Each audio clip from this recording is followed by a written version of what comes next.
why dwell? Why dwell in the negativity of a 90-point loss? What was it?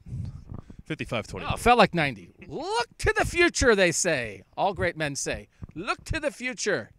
Can this team win the Big Ten? Tim Bielik, Bill Landis, Doug Lesmerises. Can this team win the Big Ten?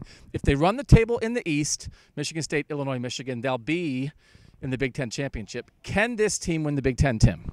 Yes, but they have to get back to their identity. There is no reason that JT Barrett should have more carries than the entire rest of the team combined. That's a formula that's happened in every loss in the last couple seasons. They have to run the running backs. And I don't know if it's zone reads or whatever, but JT needs to just give the ball to the running backs and let them run, because literally that's in the job description. Running back. That means they run. And that's something that needs to get fixed. Defensively, it's probably too late to fix those problems that they've had in pass coverage, because this is the 9th game. You are who you are after week 9.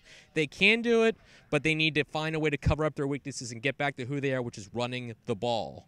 The game plan is out there to beat them. So you know who's good at figuring out game plans to beat you?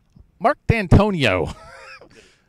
So Michigan State's coming off the win over Penn State. That's going to be really interesting next week. I think they can. Someone made a point in the press box. I think it was James Grega of 11 Warriors. Said Wisconsin is like Iowa, but on steroids.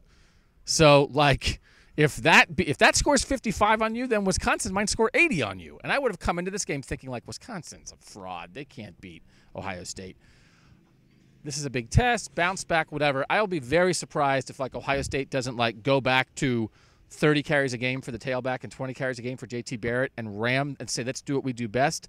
I think if you had that, I'm going to say right now, I'm certainly less sure. Right now, I think Ohio State's your Big Ten champion. I don't think the defense is good enough. That is what they're going to see next week against Michigan State. It's what they're going to see against Michigan, and it's definitely what they're going to see against Wisconsin, and they can't stop it. They can't stop power running teams with a good play-action passing game. They can improve. I'm not saying it's impossible for them to improve, but there's enough evidence out there that suggests to me that is their weakness on defense. If you're a team that throws the ball quickly and negates Ohio State's pass rush, you can beat them. You can chunk them for yards. That team was 104th in the country in total offense and had almost 500 total yards and hung 55 points with the help of one pick six. That was unbelievable. They gave up that many yards and points to that kind of offense, and they're going to face that kind of offense, but better, like you said, moving forward. Can they win the Big Ten? Certainly. It's mathematically possible. They control their own destiny, all that stuff. I don't think the defense is good enough.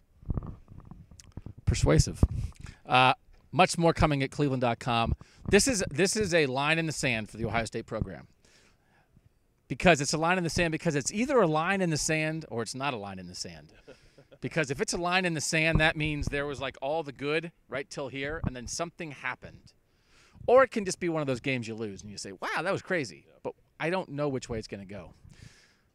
Tim, Bill, Doug, see you.